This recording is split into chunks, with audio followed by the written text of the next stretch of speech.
a grocer has 400 pounds of coffee and 20% is decaffeinated. 20% of 400 is 80. So 80 pounds of decaf. And then he buys an additional 100 pounds. Is 100 pounds, is that right? Buys additional 100 pounds of coffee. And of that, 60%, so 0.60 times 100 gives you 60 pounds of decaf. And we're trying to figure out, of the total mixture, what percent by weight of the grocer's stock of coffee is decaffeinated.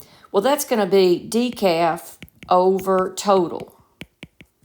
And we have a total of 400 plus 100, so that's going to be 500. And how many pounds of decaf? 80 plus 60 is 140.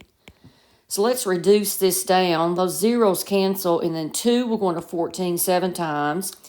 And 2 will go into 50 25 times. And then if I do 7 divided by 25, decimal, add a 0, that will be 2. That'll be 50. That'll be 2. Bring down a 0. 25 goes into 200 8 times. So 0.28, which is 28%.